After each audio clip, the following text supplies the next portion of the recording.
What's cracking, yo? Welcome back to Boo TV. Appreciate you for stopping in. Like, comment, subscribe, hit the bell, stay notified, and let's get into the topic. This is a video that I have been wanting to do for quite some time now. And every time I'm like, I'm going to do this Brandon Roy video tomorrow. Something happens in the mainstream world of sports, basketball, and all affiliated circles, and it keeps getting pushed to the side, pushed to the side. But finally I said, today I'm going to do this Brandon Roy video, man. Brandon Roy is one of those NBA players that have a big what if story. This guy could have been an all-time great, except injuries derailed his career quickly, very quickly. If you don't follow basketball closely, you know, a hardcore NBA guru, and if you haven't been following it closely for the last 20 years, you might not know who Brandon Roy even is or may have forgotten about it. In fact, many people over time will forget Brandon Roy outside of people, like I said, that follows closely, or you live inside the state of Oregon or in the city of Portland. They will never forget Brandon Roy. Never forget him. All right. So what I'll do, I'll run down, like, you know, the brief stuff, you know, his accolades, and then I'll talk about his skill level a little bit, and then go through kind of like his injury history and how things kind of fell apart for him. All right. Brandon Roy was drafted in 2006, round 1 with the 6th overall pick by the T-Wolves. Eventually he would start his career with the Portland Trailblazers and make his way over to that franchise. He played from 06 to 2011, retired. Came back for 2012-2013 season to give it another go, and it would ultimately not work out for him. He played a shooting guard position, was at 6'6", 211 pounds. Now, Brandon Roy is a 3-time NBA All-Star, 1 All-NBA second-team selection, and third-team selection, Rookie of the Year, made the All-Rookie first team. And for his totals, like I said, a career cut short. He had a total of 6,136 points for 18.8 points per game, 1,388 rebounds for a 4.3 rebound per game average, over 1,500 assists for 4.7 assists per game. Like I said, his career was cut short, a very short career, and even most of those years, he didn't play all of the games. Okay, Brandon Roy, let me put this into perspective. Kobe Bean Bryant, the late great Kobe Bryant, once said that Brandon Roy was the hardest player for him to guard because he had no weaknesses. This is coming from Kobe Bean Bryant, one of the greatest players to ever play the game. That is a very, what's the word I want to use? That says a lot coming from Kobe Bryant to have such blessing words upon another player. And I'm sure Brandon Roy took those to heart and built on that. I'm sure he did, assuming he heard what Kobe said. Brandon Roy, I mean, Kobe said it. He had no weaknesses to his game, man. Where do I start? First of all, like scoring. Brandon Roy was consistently good from all areas of the floor. Mid-range was phenomenal. Post-game, phenomenal. Fadeaway, had it. Pull-up jumper, had it. Getting to the basket, dunking on you, yeah, he could do it. Not like a high flyer, but he could put you on the poster. He could get up. Switch left hand, switch right hand. Hard left, hard right, left foot, right foot. 3-pointers, banging them on you. Ball handling skills, great. Between the leg, behind the back, splitting. He was really good at splitting defenses too, man. I seen him do his one move before, between the legs, split the defense, like between the back, then split the defense. Ball in his left hand, came up, did one of these joints with the left low scoop and layup with the contact. I was like, that is nasty, Mr. Roy. Listen, Roy was a beast. Ball handling was great, right hand and left hand, and even had a crossover. Pretty solid footwork. Okay?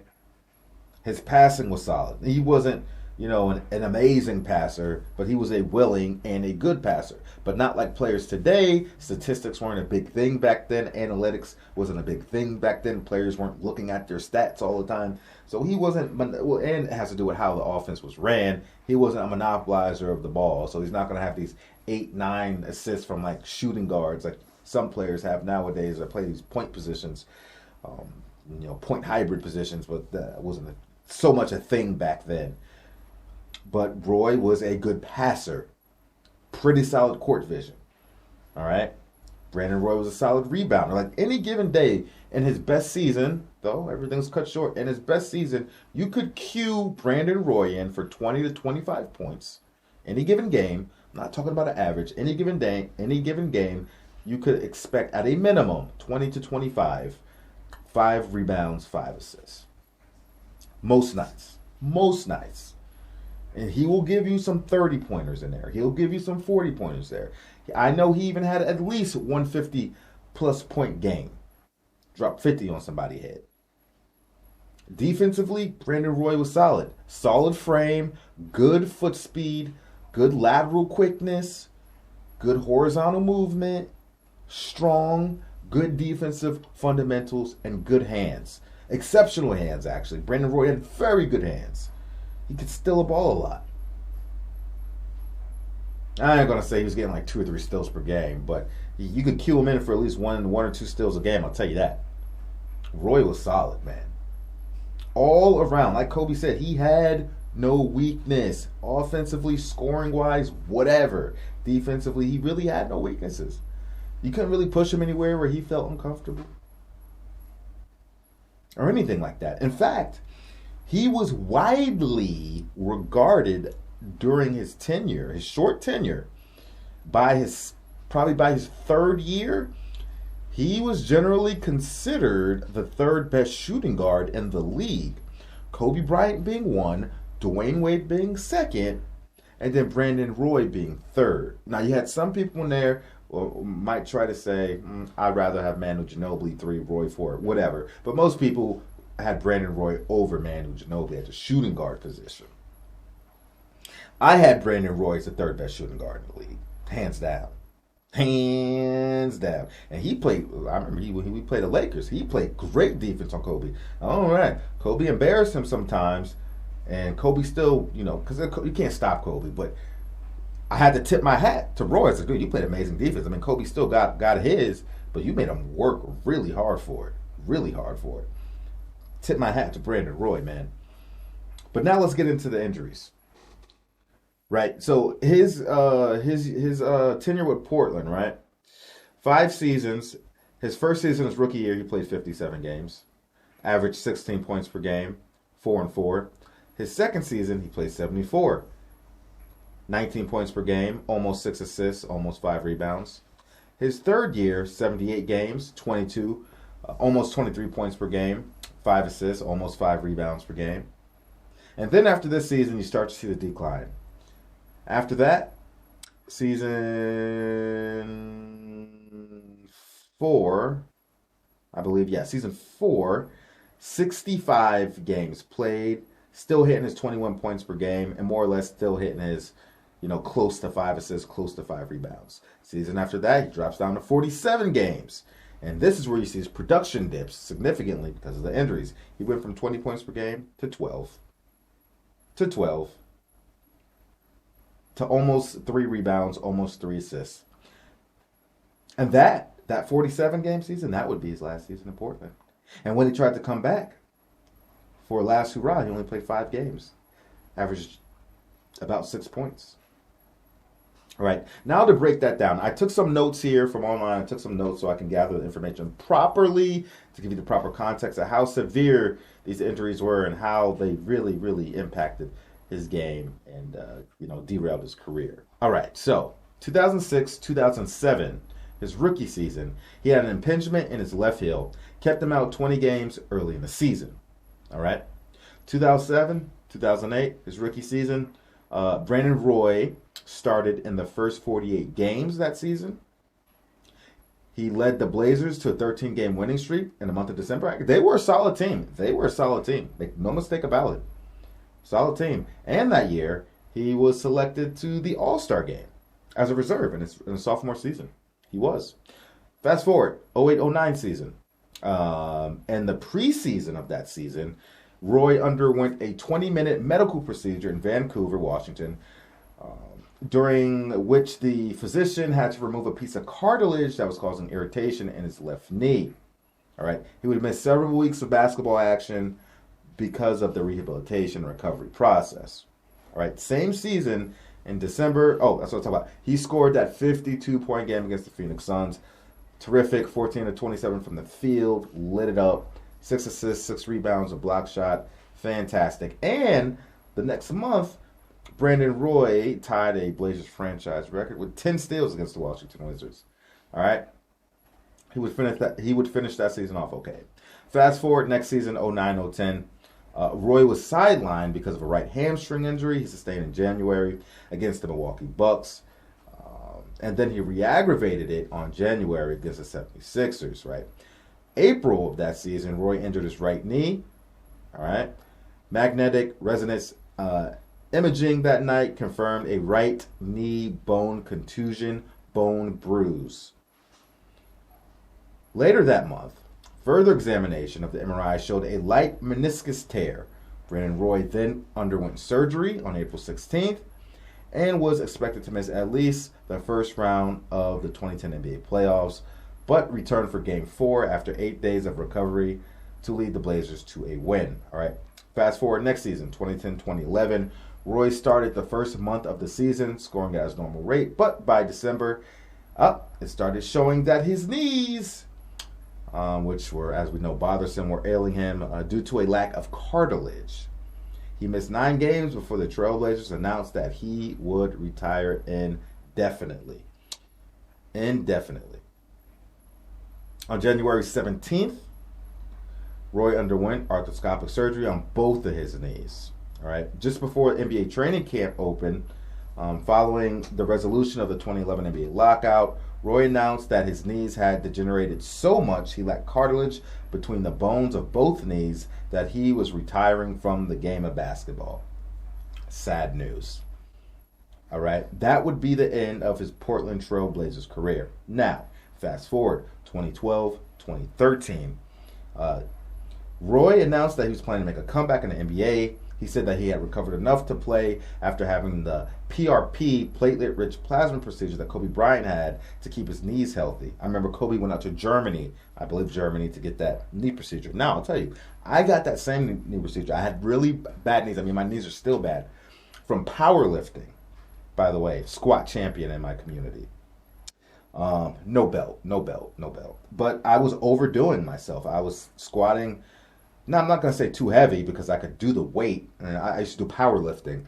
But I was doing it too much. I should have only been doing it once a week. I was doing like 2-3 times a week. And I drove my knees into the ground. And then a couple years later, I got the PRP surgery. I didn't have to go to Germany. Got it done in my county at a facility. And the PRP surgery did help. But I was immobilized for a while because I got it on both knees at the same time. In fact, I need to get another PRP procedure done, to be honest.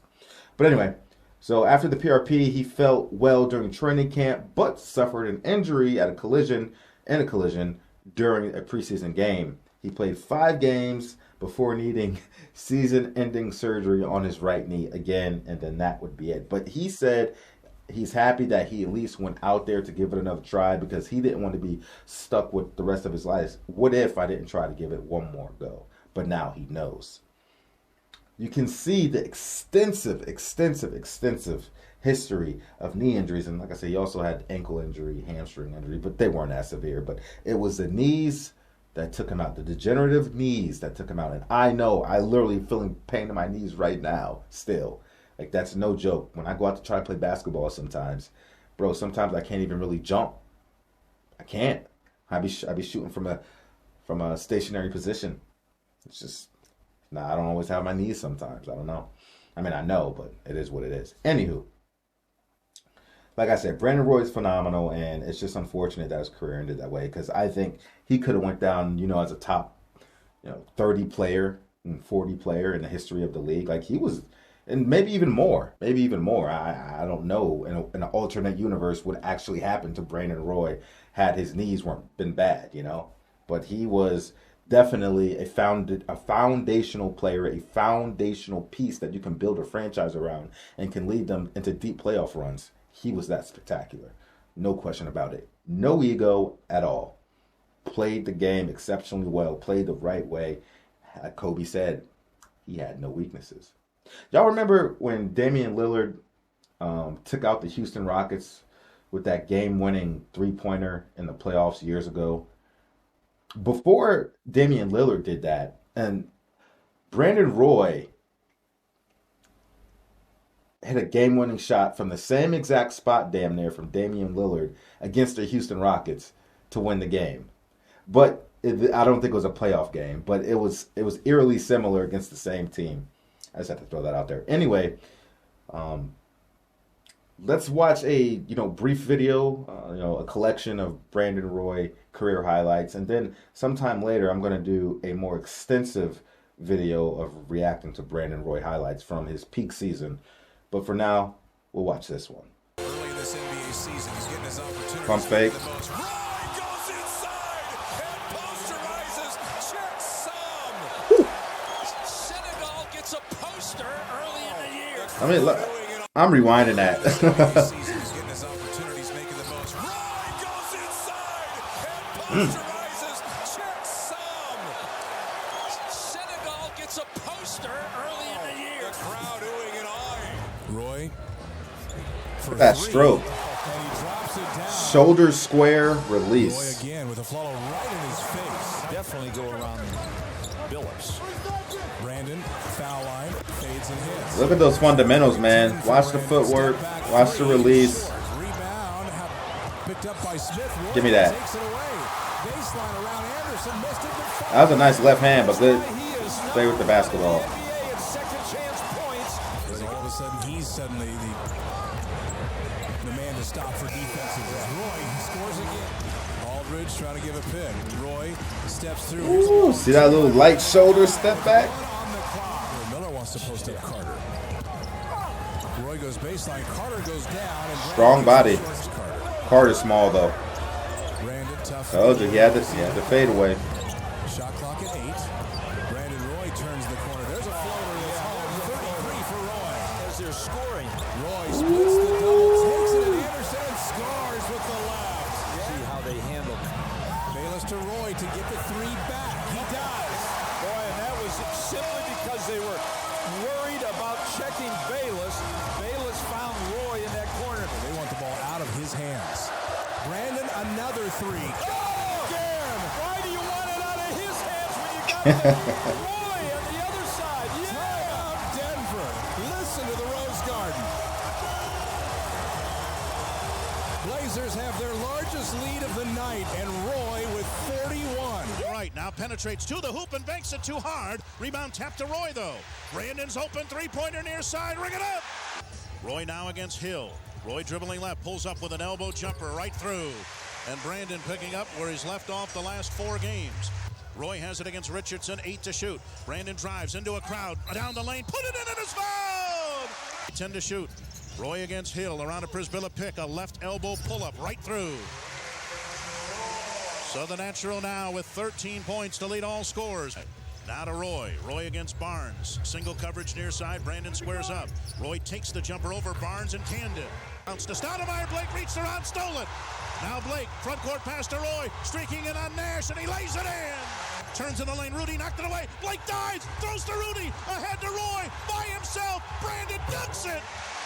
Now to Roy. Three-pointer out of the key. Count it. Heaving his way at the foul line, cut off by O'Neal. The big cactus. Back to Roy. Roy, left baseline, lean and shot, got another one. Boy, Brandon Roy right now is in another zone. Roy settles it out front, 10 to shoot against Barnes. Brandon going one-on-one, pulls up a three-pointer. Got it! Smooth. Lulls him to sleep with a dribble. Pull up. Natural with 43. Roy back front court. Blazers look to reclaim the lead. A pull-up jumper. Got it! The natural with 47. Back to Blake, to Roy. Three-pointer for the lead. Yeah!